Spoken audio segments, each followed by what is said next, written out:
here today because it appears that the technology likely to have the greatest impact, not just on payments or even on financial services, but on the economy at large, has arrived. But it's not AI, machine learning, cloud computing, robotics, or any of these other revolutionary technologies. It's actually the technology behind cryptocurrencies like Bitcoin, and it's called the blockchain. So before I go on here, I'd like to just see a quick show of hands. Who here has heard of this thing, blockchain? And who thinks they understand it really well? Okay, a few of you. Maybe, would you like to do the presentation, sir? Yeah. So that's very interesting. A lot of people have heard of it. Not a lot of people necessarily know exactly what's going on. It's my hope that you'll leave here today and look back on this talk in the same way that you might reflect on a conversation you had 25 years ago or a presentation you saw 25 years ago about the first generation of the internet, because blockchain represents nothing short of the second generation. Let me explain. So when you use the internet today to send and move and share information, you're not actually sending an original, you're sending a copy, and you're retaining an original. Now, for most kinds of information, that's okay. In fact, it's one of the big benefits of the internet. If I send an email to one person, I can send it to everyone in this room. If I host a website, anybody can see it. If I put an entry into Wikipedia, it's available for all to read. So it's had a very powerful democratizing effect on how we share and move and access information. Except when it comes to things that have value, like money, being able to send a copy of money is a really bad idea. So if I owe you, ma'am, $20 for something, and I send it to you, it's really important that you know that you have it, and I don't still have it, and I can't send the same $20 to every person in the room. Because if I could create copies of money, the money would be worthless. So it's great to have a printing press for information. It's not great for everyone to have a printing press for value or assets or money. And this is a very specific problem that computer scientists have been trying to resolve for the better part of 25 years. It's called the double spend problem, or the double payment problem. How do you make sure a digital transaction doesn't leave behind a trail of breadcrumbs? And because it's such a difficult problem, we've still had to rely largely through the first generation of the internet on middlemen, intermediaries, banks, governments, PayPal, Visa, big social media companies, Tencent, Ant Financial, etc., to sit in the middle and perform a bunch of essential roles, determining the identity, creating trust, doing all the clearing and settling, record keeping, contracting. That goes into making commerce of all kinds, not just financial services, of all kinds work. And overall, they do a pretty good job. But they have some very specific limitations. The first is that they're all centralized. And anything that's centralized is vulnerable to hacking or to attack or to failure. And this is true in financial services. We heard about Swift, Morgan Stanley. It's also true in technology, Yahoo, LinkedIn, government, the Democratic National Committee, the NSA, the State Department. Anything that's centralized is vulnerable. The second big problem is that they exclude parts of the population. So there are 2 billion people in the world who don't have access to basic financial services. Mostly a problem in the developing world, but in large parts of the developed world too. There are 45 million American adults that don't have a bank account. And that's problematic because it prevents them from participating fully in the global economy. The third big reason is that they add friction and costs and slow things down. So in the case of, say, cross-border payments, it can take days and cost 10% to move value between two people on different sides of a border, which is a strange concept when you think about it. You know, we talk about the market for cross-border payments. When was the last time anyone here sent a cross-border email? It doesn't really exist. One flows like water and the other one takes time. And the fourth big issue is they capture data. Data about individuals that prevents those individuals from using that data to organize their affairs or create value, but could also undermine their privacy. So you can argue in sum that even though the first generation of the internet changed the information industry, it didn't have as big an impact on commerce or on the economy, and that many of the benefits, much of the largesse of the first generation of the internet was actually captured asymmetrically. So what if the internet were entering a second era? From an internet of information to an internet of value, based on this thing called the blockchain. Basically a vast global platform that allows individuals anywhere in the world to move, store, and manage literally anything of value. Money, financial assets like stocks and bonds, titles and deeds, IP, votes in an election, identity, in a way that is peer-to-peer and essentially trustless. meaning that trust is not established, at least not exclusively, by an intermediary or a third party, but rather through a combination of collaboration, consensus, and clever code. So this all started with Bitcoin. So everyone's heard of Bitcoin, right? It's that thing that criminals use to buy guns and drugs and stuff like that. Bitcoin was designed to solve a very simple task. It was designed to be cash for the internet, basically a way for people to make a payment peer-to-peer, in the same way that if I were to go buy a coffee and hand the clerk $5, he doesn't ask me for my driver's license, I'm not using the Visa network, it's a bearer instrument, it moves peer-to-peer, right? So that didn't really exist for the internet. And what was interesting about Bitcoin was that it worked. And it worked so well that it's captured the imagination of business leaders across the world. Started in financial services, but has quickly snowballed to basically every other industry and institution in society. So briefly, how does all this stuff work? It starts with a distributed ledger, basically a vast global database that, unlike traditional databases, doesn't live on one computer system and is accessible to a few, lives on many or all computers and is accessible to many or to all. Transactions are constantly happening on this network. Every so often, kind of like the heartbeat of that network, they're captured into this thing called a block. That block is then broadcast to all the nodes on the network. Certain nodes use large computing power to basically work together to reach consensus on what is true. Did that payment actually happen? Was that asset really sold? Was that vote cast, and can it be cast again? And for doing so, they're rewarded. Once that block is validated, it's added to a chain of blocks, which goes back all the way to the beginning of time, hence why it's called a blockchain. And the key insight here is that the information in each block must refer to the information in the preceding block to be valid, which must refer to the information in the preceding block. What that means, in effect, is that if you wanted to hack this system, it wouldn't be as easy as getting through a firewall and moving a number in a spreadsheet. You'd actually have to rewrite the entire history of commerce, going all the way back to the beginning of time on the system, and not on one computer, but on millions of computers, fighting against a network that's trying to stop you from doing that. So it's estimated that the Bitcoin blockchain, one of the largest, marshals anywhere between 10 and 100 times as much computing power as all of Google put together. So is it unhackable? No. But it is the best system we've devised to date for moving and storing value securely. Who here has heard of Aetherium? So Aetherium was started by a 19-year-old college dropout from my hometown, Toronto, Canada. And the founder, his name's Vitalik Buterin, had this really great idea. He was interested in Bitcoin, but he thought this technology could do more. He thought that you could program intelligence into these payments. And he created this thing called a smart contract. Basically, it's what it sounds like. A piece of computing software that mimics the logic of a contract, but with guaranteed execution, enforcement, and payments, where you don't need to rely on lawyers, bankers, escrow agents, courts, governments, etc. So thinking about every industry, contracts are the foundation of how we organize capability in the economy. He launched this thing, raised some money, and 2 months later it's worth $7.5 billion. So about Square, a big fintech company. This thing quietly has become the most successful fintech unicorn in the world that nobody's ever heard of.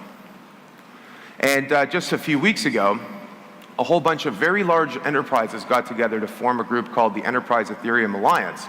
And I apologize if this image is a bit grainy. I actually took it at the launch in New York in March.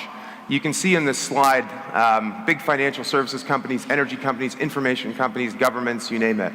Another one is the Hyperledger project. This is an initiative of the Linux Foundation. So Linux, obviously responsible for the Linux operating system. This is the fastest growing project they've ever launched. And it too counts amongst its members hundreds of large enterprises, which is what I'd like to talk to you about today. The blockchain and its impact on finance and more broadly on the economy. So this is a well-known economist. His name's Ronald Coase. And Mr. Coase in the 1930s wrote a paper called The Theory of the Firm. And in this paper, he asked a deceptively simple question. He said, why do we have firms? Why do companies exist? If the best way to allocate resources and organize capability is using the open market, Adam Smith, most economists would agree, how come everyone's not an independent contractor? How come sales and marketing, management, risk, supply chain, finance, treasury aren't all bidding with each other in an open market? Why do we put them into this thing called a company? Seems like an interesting question. And for answering this question, he won a Nobel Prize in economics. He said the reason is transaction costs. So long as it's cheaper to do things inside the boundaries of a firm than in an open market, companies will grow. So in the old days, the industrialists, Henry Ford and these guys, kind of understood that, which is why the Ford Motor Company didn't just make cars. They also had a steel plant, a timber mill, a rubber plantation. The plant in Dearborn, Michigan put raw materials in one end, wood, steel, and popped out Model Ts on the other. It was prohibitively expensive to do things in an open market. So the internet came along and it helped to lower certain transaction costs, the cost of search, the cost of communicating. So all of a sudden you could have a supplier in Dubai. If I was in Canada, I could get on the phone, I could get on a Skype, I could send an email. The cost of sharing information, the cost of communicating and collaborating declined. And that led to new kinds of business models. The mantra in the 90s was focus on what you do best and outsource the rest. And later we got business webs, where companies basically didn't need to have all the capability inside their four walls. They could find partners to confer competitive advantage. Except I think if you look at the company today, pick any company, does it really look that different than it did 25 years ago? Maybe your own firm. Think about it. I'd say that certain things have definitely changed, but in essence, in structure, they're very similar. And that's for a very simple reason, which is that the internet dropped the cost of information and communication. It didn't drop the cost of contracting, negotiating and enforcing contracts, and establishing trust. And those are ultimately the big costs that keep us bound together the way they have in the past, and to corporations. So what does it mean for business when those costs drop the same way the internet dropped the cost of information? So in the book, we hypothesized that it might lead to whole new business models. A combination of AI, smart agents, and smart contracts could allow you to create companies that have porous borders, where many of the capability is not done by people, it's done by machines or by software, and where there isn't a company in the traditional sense. And this concept of a distributed autonomous enterprise seemed a little bit far out, but we put it in the book. And since then, dozens of these things have been created, and they're transforming many different industries. What industries specifically? So one of the things I do is I run a research institute called the Blockchain Research Institute, and we count as our founding members companies like IBM, SAP, Accenture, NASDAQ, TMX Group, some other big governments, Pepsi and others. And they're part of this program because they seek to answer this question. What is the impact not just on finance? How does this change retail? What does it mean for energy? How does it not only change industries, but how we organize capability? What does this mean for the supply chain? How is it going to transform HR? These are questions that I don't pretend to have all the answers to, but I seek to answer in the coming years. So one of the things this technology enables is a whole new class of business models. And one of them might surprise you. So companies like Uber and Airbnb and the like have kind of popped up out of nowhere to capture the imagination. These disruptors are part of the so-called sharing economy. And it's a nice notion that we all get together and we share in the value that's being created, but it's actually not true. It's a misnomer. These companies are not successful because they share. They're successful because they don't share. They aggregate excess capacity, cars, rooms, skills, through a centralized intermediary and build a marketplace around that. So it's not that say there's anything wrong with them. I use Uber all the time. But it's wrong to call them a sharing economy company. The $70 billion that Uber has created in terms of market capitalization is not shared by the people who create that value, the drivers. It's captured asymmetrically. So blockchain could enable you to build Uber without Uber by replacing basically the four functions of what Uber does: identity, reputation, contracting, and payments. Imagine if your Uber identity wasn't just your rating, but also a combination of lots of other factors. Maybe it was your credit score. Maybe it was your social media clout. It would be a much more robust ID and a much more robust reputation. If you could plug that into a smart contracting system that can enable drivers and fares to connect with each other, you could create more detailed instructions. I need an SUV, I need room for my hockey bag, I need to take a toll lane because I need to get to practice because I'm late. All of these things could be self-executed into smart contracts. And then there's a native payment technology in the back end that replaces the need for traditional payment systems. Another one, we actually just heard about this, the music industry and creative content. It's a fascinating example, and one where there's a direct payments combination here. So the way this used to work is that you had labels, and labels would sign artists, and the artists would get, some royalty, 5%, 6%. If you were Frank Sinatra, maybe you'd make 15%, but not much more than that. And it wasn't exactly the best way to get compensated as a creator, but it worked. People who made music used to make money. The internet came along, and it was supposed to change this industry. It was supposed to cut out the middlemen. Now artists could sell directly to their fans because they didn't need a physical medium like a record or a tape deck or something. They could sell it on the internet. Except the only problem is the internet took something that was an asset, something physical that you bought in a store, and turned it into a free commodity that got pushed through the printing press of the internet to the point where the marginal value was basically zero, right? Sharing, Napster, these kinds of services. So a whole new group of intermediaries stepped in, Apple Music, Spotify, etc.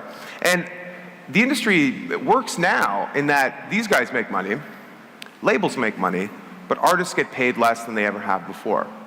So in the 80s, if you wrote a hit single and it sold 1 million copies, you could expect to make about $45,000. Not a fortune, certainly, but enough to live a normal middle-class lifestyle. Today, that same song streams 1 million times on Spotify. You don't make $45,000. Anybody want to take a guess? $36. So a middle-class lifestyle down to the price of, a trip to the airport. So it's a problem that needs to be solved. And it turns out there are 9 or 10 different intermediaries that currently sit in the middle of the music industry, and if anything, technology's only added new ones. So groups like Mycelia and others are trying to solve this. And basically what they're trying to do is bundle payments and contracting into the digital asset, the song itself. So the song would have licensing rights and it would have royalty rights. So the royalty rights would be who owns what, 10% for the songwriter, 20% for the lead singer, etc. And the licensing would be how the payment gets executed based on how it's consumed. If it plays on the radio, it's 1/2 cent. If it streams, it's 1 penny. If it plays, if you buy it, it's $1. If you want to sample it for a music video, it's a different payment scheme. And that creates a self-executing contract every time the song is consumed that moves the value. And there's lots of groups like this. There's Mycelia, Singular DTV, STEM Music, Ujo Music, and others that are currently doing this. And instead, you'd end up with a situation where artists don't get paid last, if they get paid at all, but ones where they get paid first and they get paid fairly. So the largest flow of funds into the developing world every year is not foreign aid or direct foreign investment, it's remittances.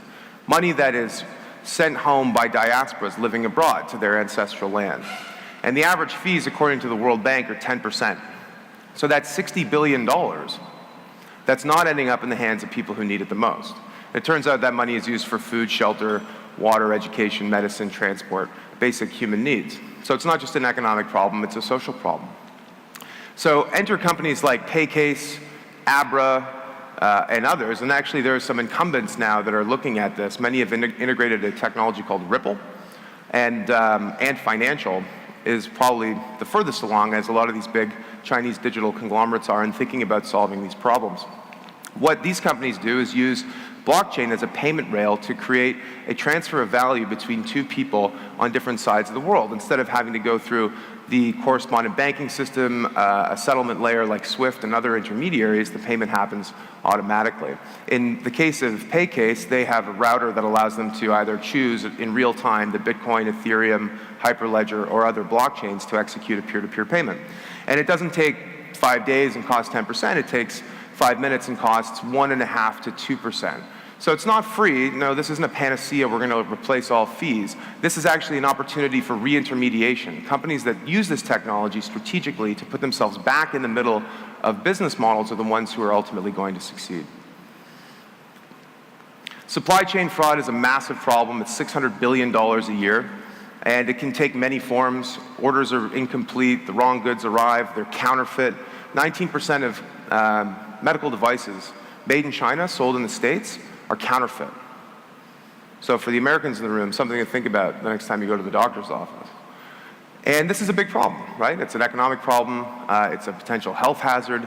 That's certainly true for food and ingredients, which is why Walmart, Maersk, and other big companies, Pepsi, are now looking at this technology. One of them, Everledger, is doing it for diamonds. So what they do is they create a digital version of a diamond using a combination of different factors.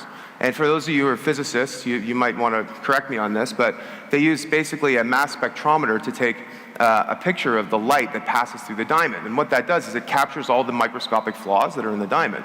Now, no diamond is the same, so the result of that mass spectrometer reading will create a version of that diamond that cannot be replaced or created by anybody else. And you can follow that diamond from its provenance, where it begins in the mine, all the way through to the retail location. And this can be done for basically lots of goods. The Customs and Border Protection of the Department of Homeland Security estimates that just by reducing fraud at borders would be the same as dropping all tariffs between countries. So it'd be like the world's biggest stimulus package if we could solve this problem. We know about the Internet of Things, this idea that there will be hundreds of millions, billions of devices, doing everything from managing our affairs, monitoring our health, driving us around, blah, blah, blah. These devices are going to need a way to move value between each other securely, privately, and peer-to-peer for a lot of reasons. For the fact that certain business models won't support the Internet of Things if they don't, but also for privacy and data security. One of the good examples of that is in the power generation and energy industry. So the way that this used to work was that you'd have a big power station generating electricity, usually through burning fossil fuels or hydroelectric or nuclear, and it would sell that energy to a captive market through a regulated utility across a distribution network, right? And it was a model that worked pretty well for the industrial age.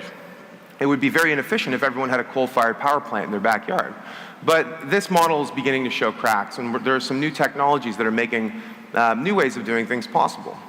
So the three big trends are solar panel technologies improved significantly and dropped in price, battery power, same overall sort of performance, and blockchain, enabling us to build distributed microgrids that don't have any centralized coordinating power or intermediary. And there are a lot of examples of this. Siemens is working on a project in New York called the Brooklyn Microgrid that allows people to generate electricity, convert it into a digital asset, sell it peer-to-peer in a marketplace to their neighbors. So rather than selling it wholesale back into the grid, you can get a fair price. So this is good for a lot of reasons. Obviously, it reduces the need for fossil fuels. That's good. More importantly, though, is it makes the grid far more resilient and empowers individuals to create value from it. And that's just the Brooklyn microgrid. So the financial services industry looks a lot like this. This is a Rube Goldberg machine, basically a complicated apparatus that performs tons and tons of steps, and in the process it solves a pretty simple problem. So what would it mean for financial services if we were to reduce the complexity? I think it could transform basically everything the industry does. Payments for sure, but also KYC and AML, identity, how companies access growth capital, how we tap credit markets, how we insure against catastrophic risk, how we deal with auditing and vetting inside the financial industry. So I want to just focus on this one thing, and I understand we're almost up. So the way the companies used to raise money was that they would start with angel investors, then VCs. They got big enough, they go through a few more rounds of VC financing. Then, if they were lucky enough, they would go public through an IPO. At each step of the way, there's a massive cost of capital of doing that step. And that's cost of capital that's borne by entrepreneurs and investors inside the company. So a new breed of companies has been created through this mechanism called an ICO. So not initial public offering, initial coin offering. And again, blockchain space, terrible with branding because these things are not coins. What they are, in effect, are tokens that represent value in some underlying project, company, platform, whatever. Last year, companies like this raised $220 million. And just over the past month, we've seen more evidence that this is how the future of venture capital is going to look. So one of the biggest VC investors in the industry did an ITO in order to raise funds. Union Square Ventures, one of the largest VCs in the United States, just changed its mandate so it could buy tokens. And companies like Cosmos are raising enormous amounts of money in a fraction of time. So in 28 minutes, $18 million. Not to be outdone, 5 days ago, a group called Gnosis raised $16 million in 6 minutes. So this is not just something that applies to startups. This could completely change the world of capital markets. How much money do you think Tesla could raise if anyone in the world could, with their smartphone, buy some shares? I would say there are probably 10 million Tesla fans, each of whom could put in $1,000 bucks. That's $10 billion. So all of a sudden, we've got a new mechanism for tapping the capital markets. And the final thing is data. So there's a virtual you out there, and it turns out the virtual you knows you better than you know you. You don't know where you went, what you said, what you did, what you bought exactly 1 year ago today, but the virtual you does. And that's problematic, because we want that data to make decisions, and also we want to be able to create value from it. So what if the virtual you was something that was owned by you instead of owned by an intermediary? It would fundamentally change the nature of big data. It wouldn't mean less data for companies. It would just mean that they would have to interact with people peer-to-peer. So that's 7 business models, which is, and I'm sorry, but I have to skip through this part. That's 7 business models, each of which could transform every single industry in the economy. So what should you do? The first thing would be education. And I would suggest that before you leave here today, the very first thing you should do is buy my book in massive volume for yourself and all of your employees. No. Beach reading, summer's around the corner. No, get yourself educated. You know, there's a massive trove of information on this space. I would suggest that my book's a good place to start, but it's only a starting point. There's tons happening, you know, you have to get involved. The second thing is to develop a strategy. It's important to think about individual use cases. This is what a lot of groups are doing today. You know, what is an application in capital markets, trade finance, payments, et cetera. I think that's important. But more broadly, you have to understand how this technology is changing the nature of your organization, and you need to think about the big picture. I would say start a pilot. There are many ways to do that. Working with existing technology vendors, working with fintechs and startups, partnering with other banks through consortia, and even doing it yourself, staffing up and transitioning key IT talent. And the most important thing is start now. You know, there's an old parable about the invention of chess, where the king is so pleased with this great invention that he offers the creator anything in the kingdom as a reward.